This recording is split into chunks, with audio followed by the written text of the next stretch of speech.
Okay, so today we're going to talk a little bit about the election again and about young voters. And I've got with me today Sam Raus, who is a nationally published political analyst and trained public relations professional who works across the private and public sector. He writes about various issues, including tech policy, economics, foreign relations, applied history, and culture. Sam's a native of the Philadelphia metro area, and he's an avid reader. He recently graduated from the University of Miami with a Bachelor of Science in Communications degree, majoring in public relations and political science, which is what I did. Sam is a program assistant with Young Voices, an organization dedicated to supporting young talent and helping talented young free thinkers find fresh audiences and launch fulfilling careers. I thought that was a really cool, I had not heard about this organization, and it intrigued me, and which is one reason I wanted to have Sam come on and talk to us a little bit. Maybe he'll explain to us in a minute what Young Voices is really all about. He's written a new article published by the Washington Examiner entitled Trump Should Let the Clock Run Out on TikTok, which we will discuss. I also want to get his take on the election and why he thinks the youth vote, defined as ages 18 to 29, shifted more to Trump than it did in 2020. What happened? What were some of the things that resulted in that? Harris received 52% of that vote compared to 46% for Trump, with 56% of young men voting for Trump and 40% of young women doing so. And that compares to 33% in 2020. So, hey, Sam, welcome to the Lean to the Left podcast. I appreciate you joining us, my friend. Thank you so much for having me. Yeah, you're welcome. So, tell us a little bit about yourself and what you're up to. Let's just start with that. Yeah, absolutely. So I am a writer and commentator with Young Voices, currently serving as a Tech and Consumer Freedom Fellow. And what that means is I'm particularly focusing a lot of my work right now on issues including AI, antitrust, and finance. And this has never been a more important moment for these issues regarding business and technology in our politics because we are seeing a huge rise in new technologies, particularly AI, but other fields as well, and a huge clash between the two political parties and different businesses with regards to what they think about the roles of these companies in our society are, the level of freedom that they should enjoy, and whether or not they need to meet certain requirements in terms of regulations and disclosure mandates and all that. And so I'm really have been focusing in on what is an interesting shift in the parties where we see a new strain within the GOP that is supportive of some new technologies, particularly crypto, but then hesitant against some of the bigger tech companies that have dominated our tech sector in the United States for so long.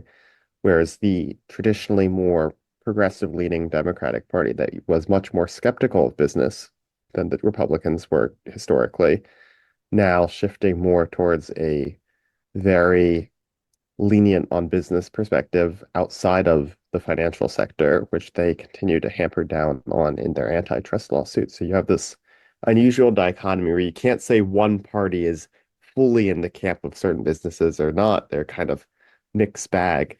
And this is a really important issue for the future of our economy and generations to come because of how much this plays into the productivity of our businesses, the roles of our work. I think it's going to play such an important role in the future of our of the markets in the United States and where we see ourselves prosper and where we struggle in terms of how these technologies are going to be used in our everyday lives and the businesses that are going to be growing in the United States and whether a lot of that comes down to our competition with China at the end of the day. Okay. I didn't think about AI when I put this podcast together, but that's a topic that we could have another whole episode on. I find myself using AI a lot for my podcast and for various things, some of which are pretty good and some of which are pretty crappy. AI is huge and it's going to have such a major impact on our economy going forward, and also on your age group, in my opinion. True? Yeah, absolutely. I think, as has been with the internet as a whole, the people adopting it earlier and earlier in their lives slowly R- become the experts over that field. Our generation is the ones that are converting things to PDFs for everyone else. Now it's going to be showing them how to input the right explanation. And I think at the end of the day, it comes down to the younger generations growing up with this stuff is having this imagination of fidgeting with it and we just will sit on ChatGPT at night and play with it and see what it does. And Right. you have nerdy people like myself that go in there and start spewing in random requests. Explain to me this area of blah blah blah and Right. code this for me, and then it does it, and you're like, wow, that's really Well, impressive. So I have to tell you, I'm working on a novel, and the other day, this friend of mine that I used to help me out with my YouTube suggested, why don't you ask ChatGPT to come up with some ideas or some help for your book? And so we did. In the end, it actually wrote what looks to me to be about a chapter, and it was pretty good. And I was shocked at how quickly it did it within 5 minutes. And that was just amazing to me. So then I said, this doesn't sound like it's ethical to do because it's not, if I use this material, it's not my work. And whoever is behind the chat GPT thing, I said, is this ethical? And they said, oh, yes, you can use it any way you want to with no attribution. To me, that's a little bit shaky, but then I'm old school, as you can tell. So, anyway, tell me a little bit about Young Voices and what that's all about. yeah, so Young Voices is a group of young writers, particularly with more pro-liberty and heterodox viewpoints, that engages in opportunities to write editorial pieces, do broadcast media, whether that's podcasts like this or radio shows or television shows, to talk about issues that young people really care about and share Mhm. their unique perspectives. And I think what's one of the most interesting things about it is how collaborative we are about different opinions being shared. It's not a group trying to push for a lobbied position of any one which person. It's elevating a diversity of viewpoints, and Right. very frequently we disagree on things and write things in opposition to one another. And I think it really is uplifting a new generation of people's discourse and creative viewpoints and flexible thinking about things that's so critical to the future of the country. Oh, that's very cool. Now, is it ideologically set in one area, one camp or another, or what? Yeah, so I think a lot of us come from much more of a libertarian perspective on a lot of things, but I think we have a very wide range of viewpoints depending Okay. on people come from so many different walks of life and different issues, and people are Mhm. able to represent where they come from on being someone that fled a authoritative regime or somebody that underwent struggles with the healthcare system and Okay. cares passionately about a certain issue. And so it's much less tied to ideology and much more to unique perspectives and lived experience. I understand. Okay, that's great. Now, you wrote this piece about TikTok. Tell me about it and what are your concerns about that? Yeah, so my most recent piece was in the Washington Examiner, and what sparked this writing of this was that Trump has announced that he may seek to save TikTok, which, to those who don't know, TikTok is set to likely be banned in the United States in mid-January due to a bill that the Biden administration passed through bipartisanly that set a deadline that ByteDance, which is the Chinese connected parent company, Mhm. that they need to divest from TikTok and sell it to a company that's not owned by one of our foreign adversaries. And by a certain date, otherwise they would completely shut down access in the United States. And This is concerning because I think that the legislation originally passed by Biden and Congress was on the money, and if it could have not come sooner, perhaps because of the level of threat that TikTok poses to the United States due to the access of information it gives the Chinese Communist Party and the level of influence over our young people it's had so far. Okay. So you're concerned about TikTok being used by the Chinese government to influence people in your age group here in this country. Yeah, we've seen it already. There was pretty widespread misinformation being, and I hesitate to use that word, but the Right. pretty anti-Israel, very Hamas sympathetic content that was pushed after October 7th that was Right. completely distorting an open discourse on that specific issue and pushing a lot of really dangerous rhetoric. And then continued audits have shown that TikTok has suppressed content both about the internment camps in China of Uyghur Muslims, as well as the imprisonments of multiple pro-democracy protesters in China, and it's pretty clearly shown to completely shift opinion on issues or suppress outreach on certain issues. Whereas other platforms, you can go on X and find a whole lot of garbage too, Right. but at least people can have a free range discourse and publish their opinions and debate with one another. And there is a level of content moderation that's going on these days through the community notes and independent fact checkers. Yeah. But what we're seeing on TikTok is really this seemingly influence campaign is what it has come down to and is what's been described by members of the intelligence community and bipartisan members in Congress, both Republicans and Democrats that voted for this bill, that shows that TikTok takes the information it gathers from users, which we all know that social media gathers quite a lot of information from its users and can really make targeted influence For sure. campaigns. I mean, Yeah. anyone that is run an ad on social media can you can it gets really specific. Yeah.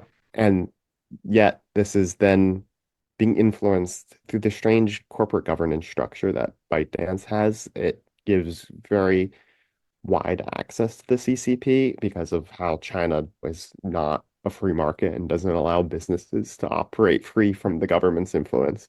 And I think what's so challenging for this debate is a lot of this is leaning on conclusions, and we don't know, we can't know everything about the level of severity this is because it would put us in a national security risk. This is very classified information that the government knows, but that it was reviewed by the intelligence communities and then voted on based off the information provided to them under their credentials, and it seems to be pretty severe. Do you feel like TikTok had influence on the results of the election? I wouldn't say so. I think that the election, I didn't find that the social media influence aspect of this election Okay. was remotely comparable to 2016 and 2020, where, Oh, really? again, I hesitate on the foreign influence concerns with those two elections, but I definitely think that it played a big role in the discourse around different issues and scandals. This was almost an oversimplified election. There was no major surprise that popped up that warped the election one way or the other. And it felt very issueless throughout a lot of it. So I wouldn't say that I think TikTok influenced this or really social media as a whole in a lot of ways. That's interesting. You say that you felt that it was issueless. I thought there were a ton of issues that were discussed in the campaign. The Democrats focused on a lot of things like abortion and women's rights. They focused on concerns about totalitarianism and the threat of Trump's penchant for supporting dictators and such like Putin.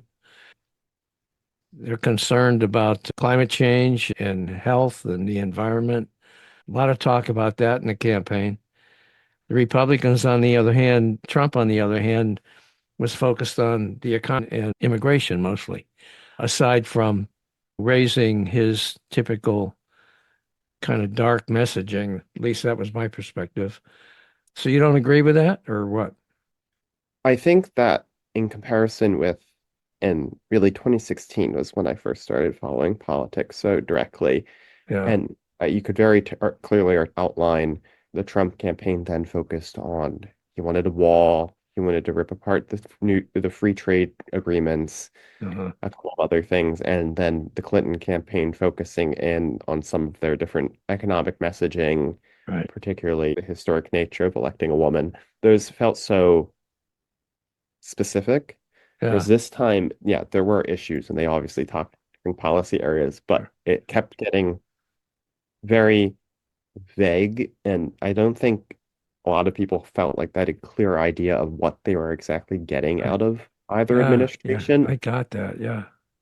On the abortion issue, there was very little detail given to, okay, the Democrats might win a slim Senate majority in the White House. Then what is the legislation that's going to be necessarily passed? Mm. There wasn't a lot of description given to what the Trump economic agenda is going to be. And we're already seeing that now that there's huge debates going on internally over the tax credits. There's Right. huge debates going on over the tariff issue. And it seems to be a lot of signaling, maybe of one side or the other, but not a lot of very targeted proposals. And I guess that's not much of a surprise in modern politics that it's that way, but it felt like it's almost gotten worse over the Yeah. past 8. Okay. So why do you think that Trump was able to increase his support among young voters?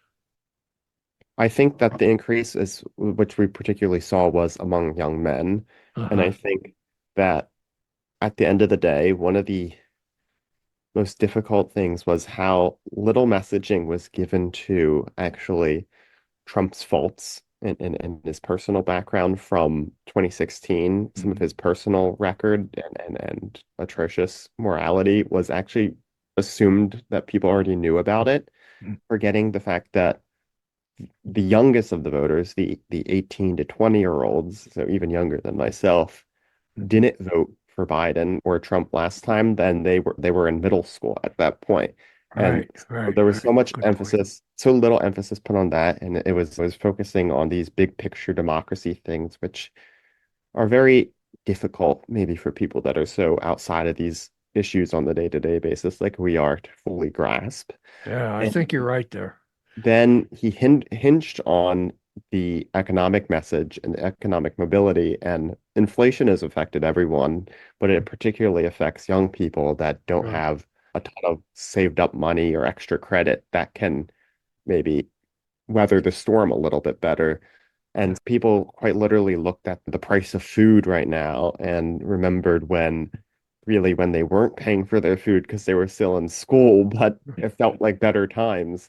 And then one of the issues wrote about before and think was really underaddressed was how many young people still remember when everything shut down during COVID and that lingering thought of what was in 2020, and to any grouping of people that could or couldn't vote in that election and may have voted differently in that election because of the circumstances of COVID and how grim things were appearing at the end of the Trump administration and the Yeah. dynamics with Joe Biden.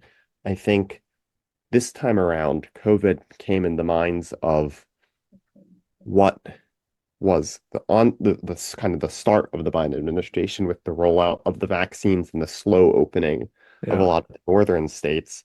And then that reverse hurt the Democrats this time around, whereas previously it had helped them. Yeah. Let me ask you this. One of the things that Biden focused on and tried to do something about was student loans and student debt. And he kept being turned away by the courts. And the Republicans opposed what he was doing, what he was trying to do at every step of the way. How did you feel about that? Did you feel like that was the right thing to do to try to forgive a lot of the student debt? Or do you feel like you borrowed the money, you went to school, you need to pay it back? Yeah, I think the student debt is a legitimate and serious issue. I think people on the right tend to dismiss it as, oh, you should figure it out and pay it off. It poses, Yeah, and I'm now speaking as somebody that's graduated and now paying off my debt, it poses a serious economic burden on so sure it many does. people. And Yeah, it completely impacts where you choose to live, what jobs you choose to take, how you're spending your money. sure. Now, I think I hesitate on his attempt to do the forgiveness and the court legal procedure because no different than I think a lot of young people feel some animosity towards how much our system seems to function as a program to redistribute working people's monies towards different retiree and Medicaid benefits. And I think there's a lot of concerns with the funding mechanisms of those right now. I think then trying to force a whole bunch of working older people that didn't attend college to now pay for my degree Right. also pisses off a lot of people. So I think that approach to doing it was maybe ineffective, but I think that there are other approaches that are now being considered. And the one I've actually started to research and write about is Governor Shapiro in Pennsylvania just passed a tax deduction for tuition repayments. Okay. I think it's only about $2,500 a year, so it's pretty Mhm. small tax deduction. But I Mhm. think considering proposals that doesn't change the fact that I would have to repay the loans on a monthly Right. basis, but it Right. does impact the overall longevity of your payments. But I think that the bigger discussions that we need them to come together and discuss bipartisanly and pass something on is looking at why these schools have become so expensive. And I think one of the things to me that I've now recognized coming out of college and working full time and living as an adult versus the lifestyle of a college student Sure. is for a lot of people is we are subsidizing, paying for however you want to phrase it. And some of that language I don't always like so much, but we are giving a whole swarm of people 4 years of their lives to go to some classes, do some work from time to time, and then just have a good time the rest of the time. And I Mhm. think there's a lot of benefits to socialization and the Mhm. college experience, and I don't think we should completely change that. But I think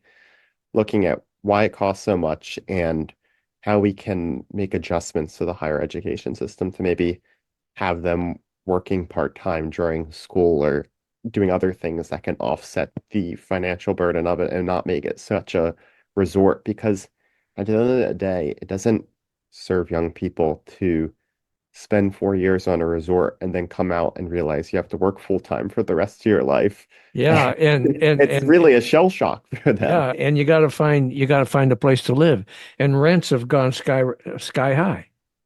Yes. Yeah, we could talk about housing, I'm sure. I just thought I'd mention that. I can't imagine what it would be like coming out of college, getting a beginner's job out of college, having to get an apartment, and the shell shock that would result when you go to the apartment place and they want 2 grand for a one-bedroom apartment. How Yep. how are you going to pay for that as a young person coming out of school in a beginning level job? You can't, right? Yeah. So Well, did that piss people off and contribute to the support of Donald Trump, do you think, by young people? I think yes, I think strangely enough that the evaluation was became, and this kind of came within the past year as it became pretty obvious that the Biden cancellation plan wasn't going to go through. The Yeah, courts were going to block it, Congress sure. was blocking it, and Yeah, and in a lot of ways it doesn't seem like it has a viable legal path. That yeah, then the recalculation from an economic standpoint was okay, they're not going to make it magically disappear right, in shape or form, but a Trump economy might give me more money on a monthly basis to pay it off quicker. Maybe that's a better option. I think that for a lot of people, we have this challenging paradox where we have such a large national debt, and the two answers to reducing the national debt at the end of the day are either cutting spending on programs or raising taxes. Mhm. And people don't like to lose access to their programs, but they definitely don't want to pay more in taxes either. Right. And for a lot of the younger people, the options with electing Trump was the lower taxes. And Mhm. we'll see what happens in the coming months with the tax bill. But I think that was Yeah. a quick rationalization Yeah. for a Did lot they of. think through the impact of these tariffs that he's talking about? If he puts these tariffs out like he's talking about, You buy a car for 30 grand and all of a sudden that car now costs 45 grand. Come on, really?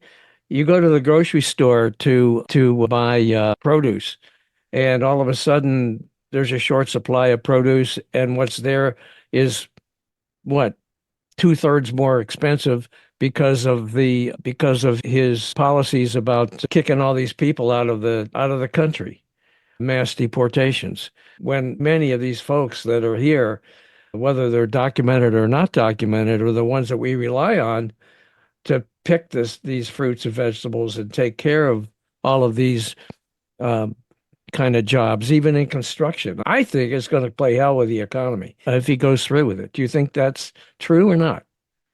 Yeah, I think there's a lot of concerns to be had about both the tariff Yeah, proposals yeah, and the immigration policies. I think what will be really interesting to see is if either of them can get through and to what extent they may get through, because while they are trying to push for increased funding for the border agencies and for these tariffs, they're also trying to rein in spending and government efficiency.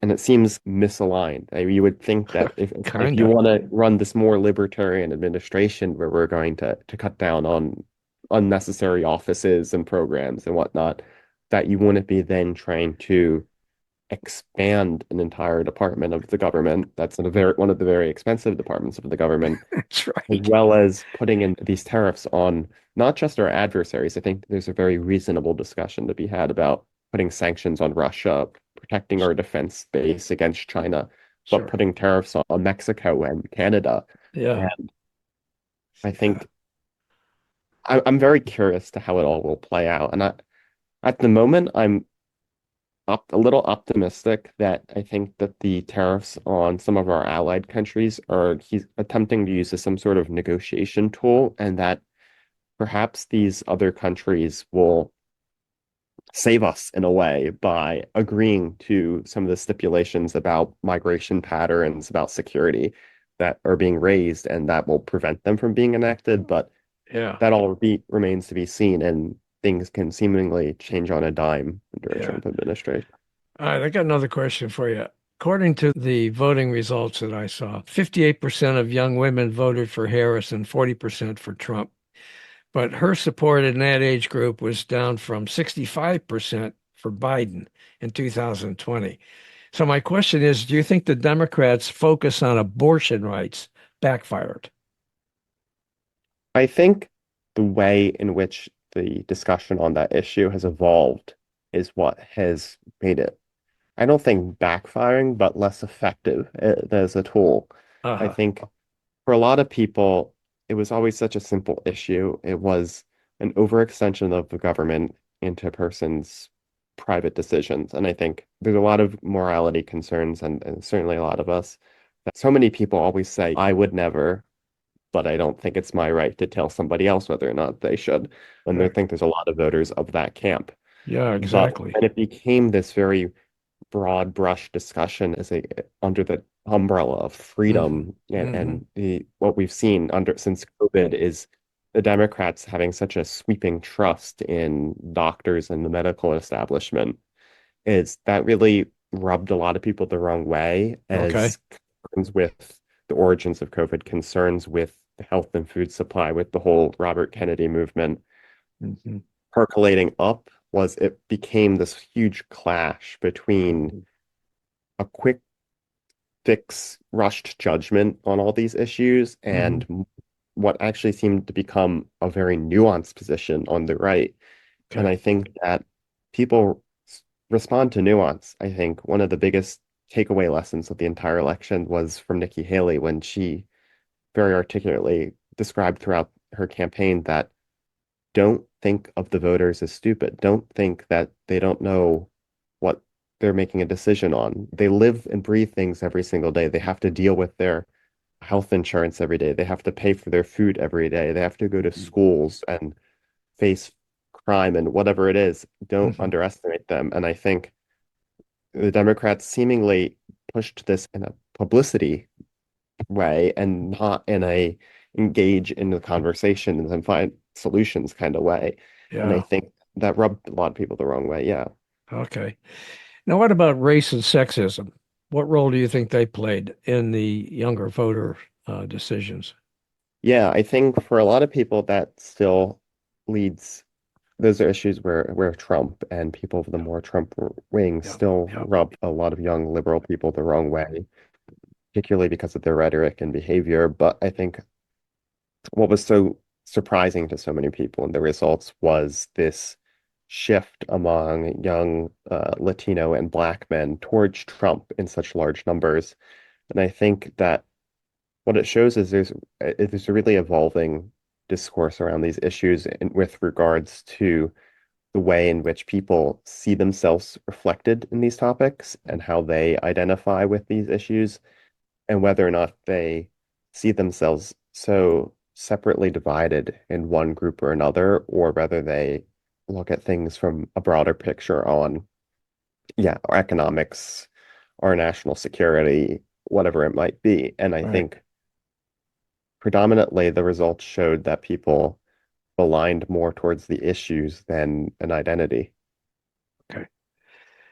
Now, today I saw a report by intelligent.com. Are you familiar with them? Intelligent.com. I'm not, no. Okay. It's an organization that is focused on young voters.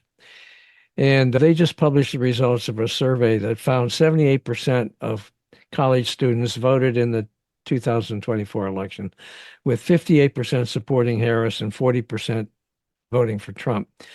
Among Trump voters, 34% report relying on podcasts for political news, double the rate of Harris voters, which was 17%. In addition, 46% of Trump voters said they got their news from X, compared to 43% for Harris. Overall, the top news sources for college age voters are TikTok and Instagram. Now, did reliance upon X, which is now owned by Trump's Elon Musk, influence those young Trump voters, and the influence of TikTok? Does that concern you?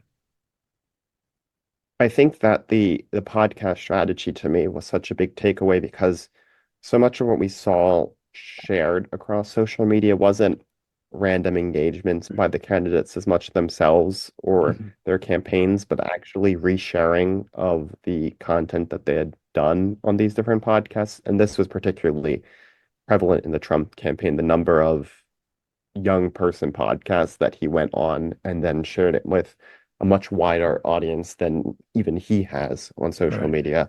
right. Um, that's particularly prevalent for sure. Okay. What needs to happen, in your opinion, to encourage more young people to participate in the political process, Sam? I think that young people need to feel like they have the capability to really dive into the issues more. I think so many people are hesitant to get involved in some of the more nitty-gritty conversations around our economy, our foreign policy, our health system, whatever. Some of these more complex issues is not as clear as maybe talking about abortion Mm, or climate and stuff. Oh, climate's another, it's complicated. It's not always so black and white, and we can't make such quick input and to say, okay, now I washed my hands of that. There's really complicated and long conversations to be had, and just diving head in first and consuming content, reading diverse media, reading books about it, looking through mhm, reports. I mhm. think that people are sometimes worried about doing so much research because it gets confusing and you have your views challenged and you're, Right, right. I don't know, become more wishy-washy. But I think it'd be so healthy for our democracy for people to do that more because I think if everyone felt a little bit more wishy-washy on a daily basis, I think we would maybe see much better outcomes in the long run because we engaged in not nuance. We allowed ourselves to really feel things out and not rush Yeah, to judgment. yeah. Okay. So, what about you? What are your plans for the future? Are we going to see Congressman Rouse one of these days, or Senator Rouse, or even President Rouse? I don't know about that, but I'm certainly interested in continuing to involve myself in the policy debates. And See uh, there. Now I told you guys, this guy's going to run for. Congress, probably one of these days. Probably much more suited for the cabinet. All right.